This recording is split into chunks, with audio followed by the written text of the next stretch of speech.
It's movie night, and we're back with another M. Night Shyamalan countdown from best to worst. This is number 5, The Village.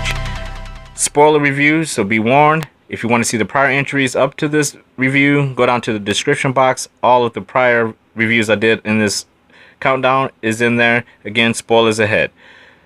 I'm going to get into immediately why I actually like this film, even though this is one of the most hated films that M. Night Shyamalan has made in a lot of people's eyes. But I'll stick with the positives first, and I'm going to start with the cast. The cast is unbelievable. You have Adrien Brody, who plays Noah, the mentally challenged young man in this film. Bryce Dallas Howard, one of her first films that she actually started to blossom with, and that's her take on Ivy, who is the daughter of William Hurt. And she's also in love with Lucius Hunt, who's played by Joaquin Phoenix. And we also have a guest appearance who is very good in this film, and that's Sigourney Weaver. And unlike other film reviews I've done, I've tried to match up the imagery to what I'm saying. This film is such a slow burn, and they're kind of confined in the same environment that the imagery will not always link up to what I'm saying story-wise. So the images are not in chronological order as I do with some of the other reviews that I did, so just keep that in mind. But that central image I want to stick with is the top left-hand corner. You see that image of Joaquin Phoenix, character of Lucius, talking to Bryce Dallas Howard's Ivy. This movie took a turn right at a point in the film where Adrien Brody's character, who is mentally challenged, he's in love with Ivy, and Ivy is in love with Lucius Hunt, who is played by Joaquin Phoenix. And once they decide they want to get married, Adrien Brody stabs Joaquin Phoenix's character and sets in motion the whole chain of events that up until that point wasn't quite clear what was going on. And I think this is people's biggest problem with this film, is that I think everyone expects that big M. Night Shyamalan twist to happen, and it does happen at the end of the film, where you find out that they're actually living on a wildlife preserve, completely isolated from the outside world. They have chosen to do this. The older members of this cult-like family of people who decided to live out in the woods, completely isolated, purposely, because they wanted to get away from the negativity of society and politics and crime and everything negative about what we live in normal day society. They wanted to get away from that, and they chose to live in a style that's much more in like the early 1800s style, even though they are living in modern day times. And you cannot tell by the way that they're living in here. They have chosen to just go literally back in time and away from everyone. William Hurt's character even pays off the government to not have planes fly over their camp while they're out here. And M. Night Shyamalan did a great job of finding a location. I believe that it's in Delaware, and they built everything from the ground up. Everything in the film is built from the ground up specifically for this movie. Set design is unbelievable. The wardrobe is unbelievable. They really, really nailed that aspect. The feel is there. James Newton Howard's score, this is one of my favorite James Newton Howard scores. He's one of my favorite composers, period. But this score is unbelievable. He has an amazing violinist who just does some of the most beautiful violin solos I have ever heard, and it just fits very well with the period piece style that M. Night was going for with this, and the eeriness of this film. The music is almost its own character, and I believe it's high up on my list mainly because of the score. It elevates it to me. This score is unbelievable. Even though it's a slow burn for over half this film, it is a slow burn. You do not know which characters are the lead characters. There's so many characters, and they're all so good. The storylines are all kind of weaving in and out, but the central storyline is Joaquin Phoenix, who you believe is pretty much the central character, wanting to leave this encampment to go out and get modern day medicine to help people who are sick, people who are dying, and they're refusing to let him do it, and he goes against their will and tries to do it anyway, and he's attacked.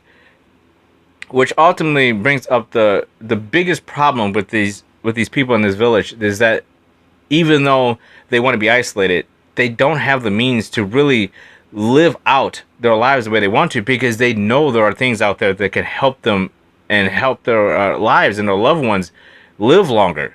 They're just out on the outskirts of town. So William Hurt's character, who has also created a lie of these creatures they refer to as those we do not speak of, they're on the outskirts of these woods, and he basically put in place, if you go out too far, into these woods, you will be attacked by one of these creatures who are attracted to the color red. So all the villagers always wear yellow to counteract that. And Adrien Brody's character, Noah, who's mentally challenged, he is one of the people who pretends to be one of these creatures. Now, that is a major spoiler in a sense, but you kind of figure these things out. A lot of people told me they figured that out early on when they watched it, that they knew that they were living on a wildlife preserve early on. And M. Night Shyamalan even said himself that the real twist in the movie was that once Lucius Hunt is stabbed, that you find out that this is actually a love story. It has nothing to do with them living on a wildlife preserve. It has nothing to do with the creatures, those who they do not speak of, been on outskirts. It's ultimately a love story. And when I watched it again for this review, it did hit me. Before I even went back and looked at the bonus features of M. Night saying that, I even thought when he got stabbed and the tone shifted to Ivy's character, that it was a love story. At its core, that's what it was. And that she was the only one. After he's stabbed, she requests to go out and get medicines and whatever she needs to save his life. And she was going to do whatever it took, even though she was blind. And her father gave her permission because she was blind. So he knew that she could go out. She would not be influenced by anything she saw because she can't see anything. And she would be compelled to come back because she's in love. So ultimately, this story is a love story. And I believe it works really well as that. When I look at it through the lens of a love story, more than a lens through there's a bunch of isolated people living on a wildlife preserve who has done whatever it takes to maintain this lie by creating myths of mythological creatures being on the outskirts of these woods that'll kill you if you go too far, that they're attracted to the color red, and that you have a man who is paid off government officials to not fly over the preserve. When you look at it through the lens of a love story from beginning to end, suddenly, especially with the music and the set design and how warm this film can be at times, it is not a cold movie. It is a very warm feeling movie. It did something to me watching it again. Like I said, again, at this age, I don't know what it was about it, but everything just kind of resonated with me a little bit differently, which elevated it higher on the list than I thought it would be. I thought this movie would be much more... I thought this movie would be further down the list than it actually is. And the only reason why it's not number 4 is because Split is tied into Unbreakable, which is kind of... Whenever something is tied in like that, it gives it more depth and substance. And overall, I think Split is a better film than this. I just think the effort behind this film, all the wardrobe, the set design, the actors... The dialogue, it leaves a little bit to be determined. I feel like it's a bit stiff and wooden at times. But at the same time, I think... I can't say it for sure. That's what's so strange about this movie. And I think this is why people don't like this movie, is that you just don't know what to make of it. The dialogue is very clunky the first hour of the movie, somewhere around in there. But as soon as that stabbing happens, everything starts to open up organically. And you just see this raw emotion spill out, and you almost forget that they're acting. You just see these people, and they're performing. It's a different performance as soon as that Lucius Hunt stabbing happens. The creature design, I'm not happy about either. I understand what they were trying to do with it, and I know it was somebody wearing a costume. These aren't real creatures. There's someone actually in the suit. I just never liked that costume design. It just never worked for me. And I did not... Again, like the dialogue, the way the dialogue went, I think they wasted... I understand what they were going with the dialogue and how it was all conformed to trying to make you feel like they actually were in the 1800s, and the big shock was going to be that they were in, the 21st century or whatever. But it just doesn't work on that level, and especially when the stabbing happens and you realize that the tone of this movie, the focus of it wasn't so much of them being in this preserve, that it was actually a love story.